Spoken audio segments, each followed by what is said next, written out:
From awaytogarden.com and robinhoodradio.com, this is A Way to Garden with Margaret Roach, your weekly invitation to dig in and grow. Any gardener shopping at a local nursery or paging through perennial plant catalogs can't help but notice there are a lot of echinacea or coneflowers on the market, more every year, including in unexpected colors and some with extra showy double flowers. But how good are all these new cultivars as garden plants? And maybe more important, how good are they at supporting pollinators? The native plant experts at Mount Cuba Center in Delaware have just released the results of a multi-year trial of echinacea, and their insights are our topic today. But first, these messages. Programming and underwriting support from Garden Tool Company. Garden Tool Company's wide selection of heirloom quality tools for your gardening passion is backed by outstanding customer service, fast shipping, and ongoing support. GardenToolCompany.com. Programming and underwriting support from Brushwood Nursery. For more than 20 years, Brushwood Nursery has shipped the finest selection of clematis and other vines all over the United States with full gallon-sized plant and free shipping. Their website is full of beautiful pictures and information on growing clematis. BrushwoodNursery.com. Today's guest, Sam Hoadley, is manager of horticultural research at Mount Cuba Center in Delaware, a longtime native plant garden and research site where he just completed his report on a trial of 75 different echinacea. Before joining Mount Cuba, Sam was lead horticulturist for Longwood Gardens Hillside Garden, and he received his degree in sustainable landscape horticulture from the University of Vermont. Hi, Sam. Thank you for making time. Hi, Margaret. Thanks for having me. Yes, and lucky you to have one of the great jobs in horticulture, I think. Yes. No, I feel very lucky. And as we both know, George did a pretty fantastic job putting this program on the map. And, it's my turn to carry the torch, and it's very exciting to be stepping into this role. Yes. Well, I love the Mount Cuba trials, and I love Mount Cuba. I first visited there when it was founded, really, as a native plant center for the first time that I came. So, I mean, wow, what a place. So this is not the first time that Mount Cuba has looked at echinacea, is it? The coneflowers, or trialed them. So tell us sort of the scope then and now of what's been done. Sure. So the Echinacea trial, or at least our first one, was one of the first times we really trialed plants or a whole genus formally. There were two early trials. There was Aster and Echinacea. That first trial took place from 2007 to 2009, and I think it incorporated about 48 different species and cultivars that were available on the market at that time. In those two initial trials, we really looked at horticultural values only. We weren't looking at the ecological aspects of the plants as much as we have in our recent trials. So it's been about a decade or a little bit more so since that initial Echinacea trial, and a lot more Echinacea have been on the market. So it's almost not that the initial trial was irrelevant as soon as it came out, but a lot of those plants aren't available anymore, and there's been a lot more plants introduced since then. So we felt It was a good idea to revisit Echinacea as a trial, include some of those newer introductions, and to also include a pollinator aspect to our report. Yeah. Well, so probably the most common echinacea is Echinacea purpurea, the purple coneflower. And, Yep. I read in your report that the word for echinacea comes from the Greek word for hedgehog. Yes, hedgehog and or sea urchin. Yeah, which I think is a perfect name. It makes a lot of sense. I mean, looking at the cone in the coneflower. Yeah.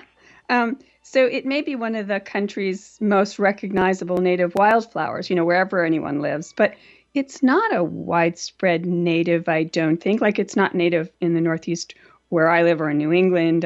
I don't know if it's native in Delaware, but I was looking at range maps of Echinacea purpurea. I think there's a University of Kansas scientist, Kelly Kincher, I'm not sure how to pronounce his name, and he has incredible range maps of all the species of Echinacea and other natives. And it's not like it's across the whole country, is it? Right. The bulk of Echinacea are really kind of centralized in the central United States, down through the Gulf Coast states and into the southeastern United States. There was one species occurred fairly locally, but unfortunately that was only a historic occurrence. Echinacea Lavagata was actually observed in parts of Pennsylvania before it was extirpated from the state. But yeah, they're fairly widespread. Different species are obviously more localized than others, but many of them do really beautifully outside of their natural ranges into gardens in the Northeast and in the Mid-Atlantic. And I think the interest of them as like in herbalism and other things have brought them into gardens, and in some places they've naturalized and so on and so forth. But just to point out, it's not like from coast to coast. This is a Native American plant, literally. I mean, it's right. Yeah, it does well in a lot of areas, though, and it's kind of become known as a very recognizable wildflower. So not content to leave well enough alone, commercial nursery breeding programs have kept introducing more and more and more and more so-called purple coneflower, as in Echinacea purpurea. But, oh my goodness, like they're not even purple anymore. And the centers keep looking to me, we just said sea urchins or whatever, but they look like someone glued a cheerleader's pom-pom to the middle of the thing. Exactly. It's a mess. Yes. So tell us a little bit about that. Sure. There's, I think since the 90s, there's been a lot of breeding going on with Echinacea, and that really kind of started, one of the major pioneers of that effort was Dr. Jim Alt at Chicago Botanic Garden, as well as other nurseries around the eastern United States. But they really started to play with crossing 2 or more species of Echinacea. There are 9 species total. And one species in particular really started to allow breeders to bring in these novel colors like the reds and the oranges, and that was Echinacea paradoxa. It's the only species of Echinacea that's naturally occurring outside of the pink to purple spectrum. It's actually a pure yellow flower. So those genetics allowed for these kind of newer colors to start being introduced. And then, double flower forms were, I believe, first found in Europe, and now I think one of the first ones was a pink flowered form, and then there's been a proliferation of those as well. There's reds and oranges and yellows and whites. So there's a lot of these double or pom-pom flowers out there as well, and there just seems to be new colors and new breeding breakthroughs all the time, which has resulted in a tremendous amount of new cultivars that have been introduced. Right. So you evaluate at Mount Cuba in the trial gardens over several years, each genus that you do. You evaluate in a couple of primary ways. Performance as a garden plant, I'm doing this very loosely, I suppose, performance as a garden plant, but also in recent years, as you said earlier, appeal to insects. And I loved the line in your report that explains that none of these man-made double flowers won the insects' approval. Did they? No, they certainly didn't. No. And that's the case really with everything we've gone and doubled, isn't it? I mean, it doesn't have the nectar and pollen resources that the single flowers of nature have. I think that is generally the trend. Oftentimes when there is this mutation, and there are several different mutations that can result in double flowers, but often they're replacing a reproductive structure in the flower with a structure that's more similar to a petal. So that would generally mean that you're losing some of that benefit that pollinators are looking for in that reproductive structure. Mm-hmm. Now, it's generally thought, we going into this, we kind of thought, that's what we're going to see, is that we're not going to see that many pollinators being attracted to double flowers as compared to the more wild-type Echinacea purpurea and related cultivars. And that's exactly what our data supported. There were far fewer visitations to double-flowered cultivars or pom-pom cultivars than there were to some of the other closer to wild-type cultivars that we had in the trial. So now, who figures that out? Do you have, cameras set up, like field camera, wildlife cameras, or is someone standing there? Or how does that work? How do you get that data? We have this wonderful team here. It's a volunteer group of citizen scientists called the Pollinator Watch Team. I think it's roughly 20, maybe a few more volunteers who sign up on a daily basis when the trial is in bloom, and they're basically observing these plants and doing simple counts of of the amount of pollinators that are coming to these individual cultivars. Oh. They'll watch a single plant for 60 seconds and then move on to the next plant and essentially tally the visitations that they're seeing. In different trials, we've done this treatment for a few different trials. For Echinacea, we were looking specifically at bees and wasps, and we were also doing a separate count for butterflies. So really what this data has allowed us to see is how many insects are visiting these plants. We're not really looking at, we're not going farther into, pollen nutrition or nectar volume or anything like that. It's simply how attractive these plants are to pollinators. Okay. Yeah, I mean, it's, if people want to just even do this in their own yard, I mean, literally, and it doesn't even have to be a native plant. If you have, for instance, the panicle hydrangeas, Hydrangea paniculata, if you have a big, puffy double one with all the sterile florets, like PG, right, the paniculata grandiflora, and then across the yard you have one of the more lace-cappy ones. Again, same species of plant that those derive from, right? Straight. Yep. But you go and stand on a July or August day or whatever, you go stand next to one for 5 minutes and then next to the other for 5 minutes. I mean, you don't even have to open your eyes. You can just hear the buzzing at the one and not the other. Do you know what I mean? Because the insects know where they're going to get the resources, right? Exactly. Yep. Yeah. And that's our thought, is that their insects aren't going to waste their time going to a plant that's not going to give them benefits. Right. In general. Yeah. Do the doubles even set seed? I mean, because we were talking about pollinators, but boy, oh boy, goldfinches love seed-producing perennials like that as well. Yeah. Absolutely. The trial garden was an absolute hotspot for goldfinches. In late summer and fall, when all the coneflowers were setting seed, every morning it was just flooded with goldfinches. It was absolutely magical. But the goldfinches, we didn't collect formal data on them and what plants they were preferring, but it was very clear to us, just anecdotally, that they were going to the plants that had single flowers, that had seeds that were very readily accessible.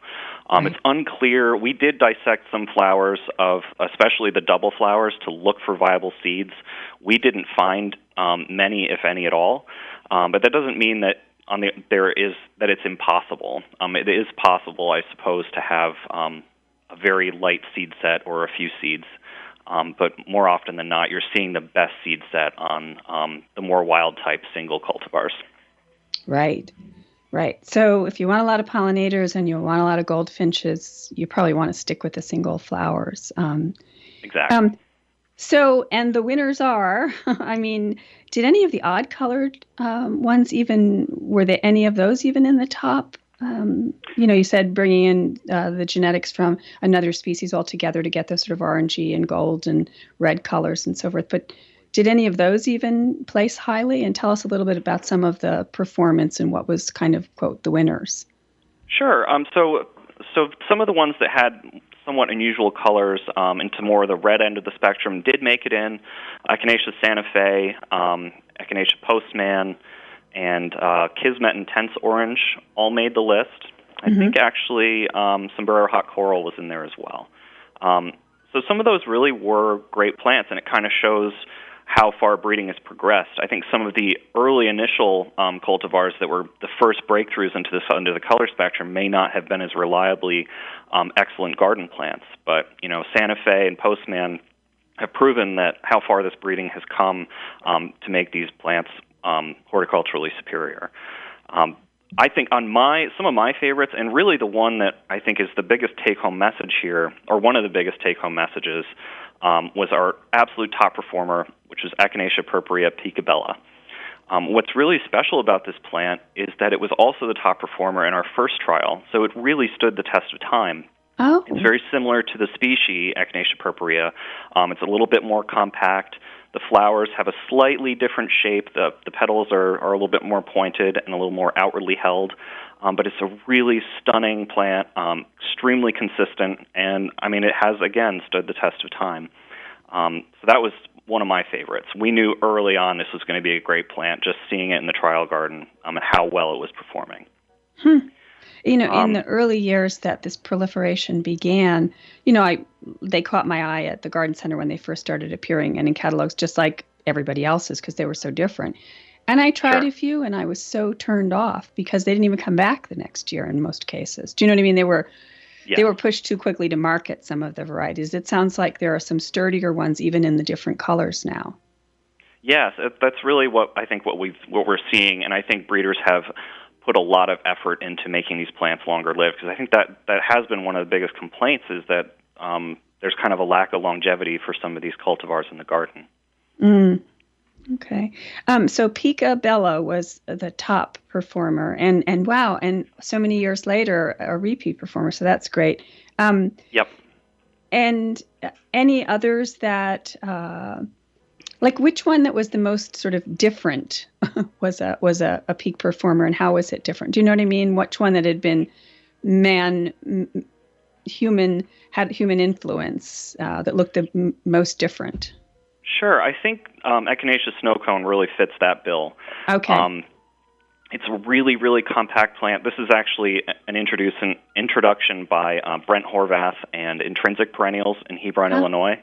It's a really compact plant. It's only about 2.5 feet tall and wide, and it just makes these absolutely perfect mounds. And the foliage, when it's in full bloom in June and July, those green mounds are completely obscured by white flowers. It almost gives the impression of, it doesn't scream to me Echinacea. It almost looks like a mum or something like that. It's almost too perfect. Right. So it may not fit into a more naturalistic design, but for a container garden or for the front of a more formal border, something like that, this would be a great plant.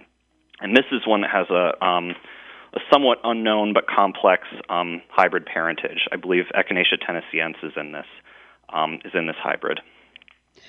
So one of the ones, speaking of other species, there's Echinacea Pallida, I think. Yep. And it's different looking, both in shape and in color. It's kind of paler.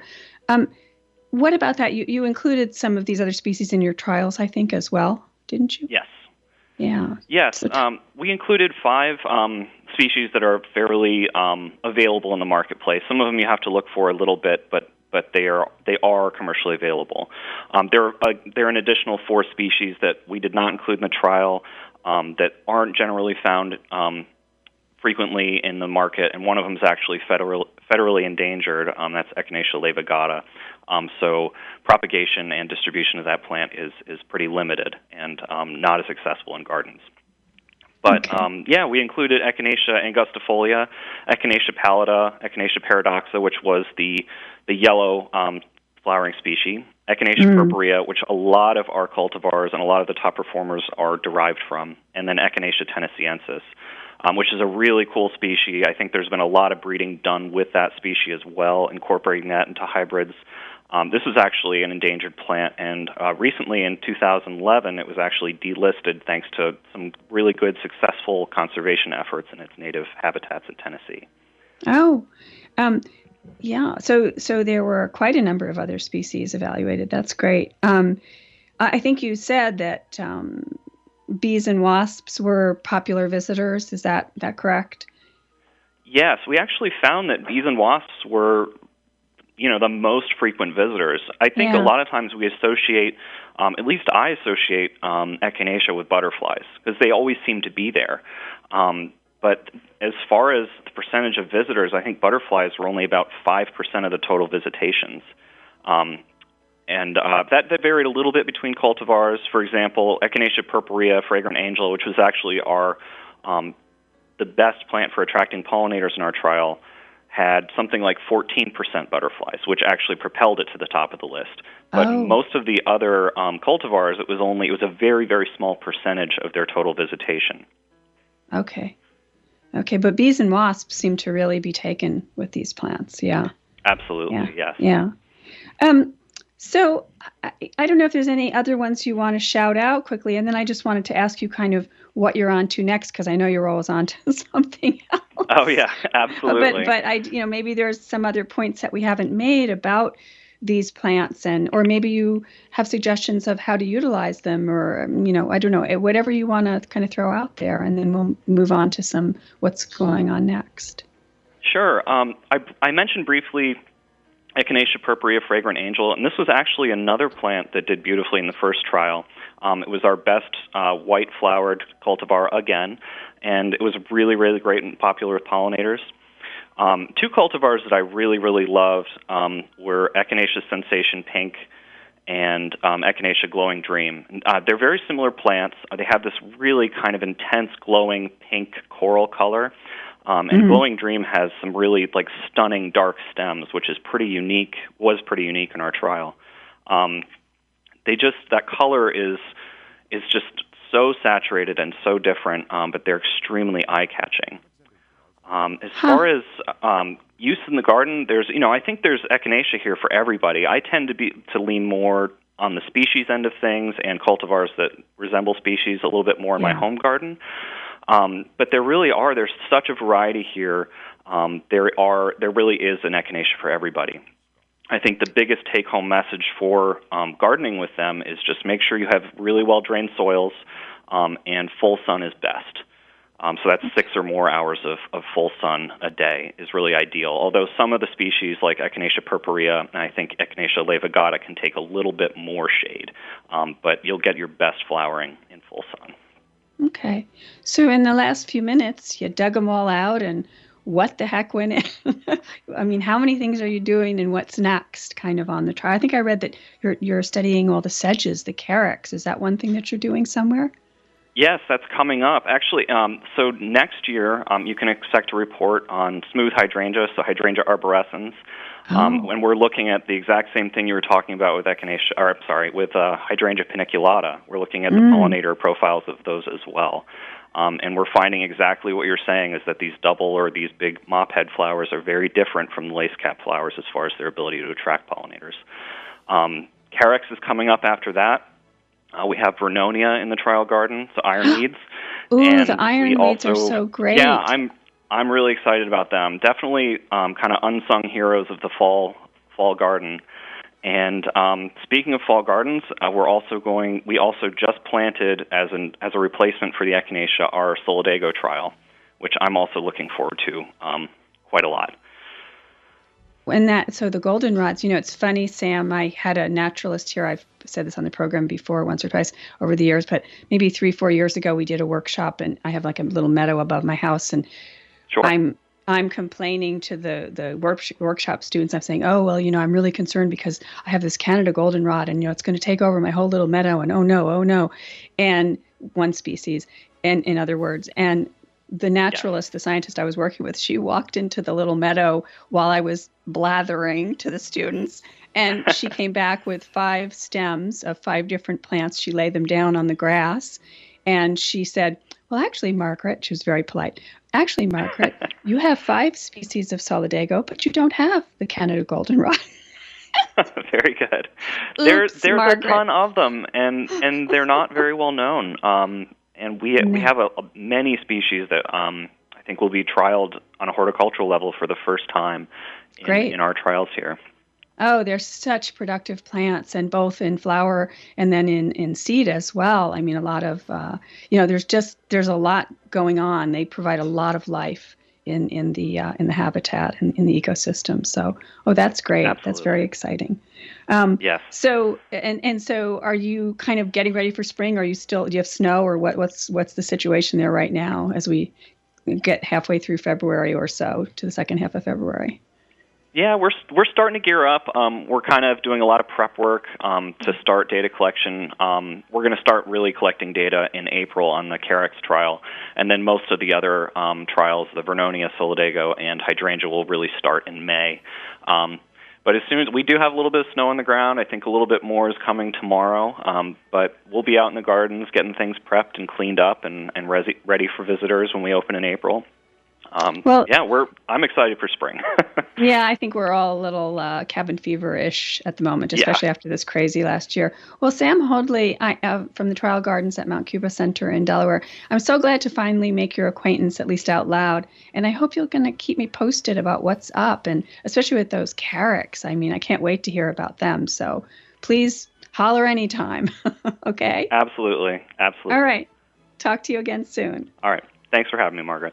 Programming and underwriting support from Brushwood Nursery. For more than 20 years, Brushwood Nursery has shipped the finest selection of clematis and other vines all over the United States, with full gallon-sized plant and free shipping. Their website is full of beautiful pictures and information on growing clematis. BrushwoodNursery.com. Programming and underwriting support from Garden Tool Company. Garden Tool Company's wide selection of heirloom quality tools for your gardening passion is backed by outstanding customer service, fast shipping, and ongoing support. GardenToolCompany.com. And I'll talk to all the rest of you again soon, I hope to. Now, don't miss an episode. You can subscribe free to the podcast version of the show on Stitcher or iTunes or Spotify. And you can find me anytime at awaytogarden.com and on Facebook and on Instagram as @awaytogarden. And happy gardening meantime. Away to Garden with Margaret Roach is a joint production of awaytogarden.com and the smallest NPR station in the nation, Robin Hood Radio.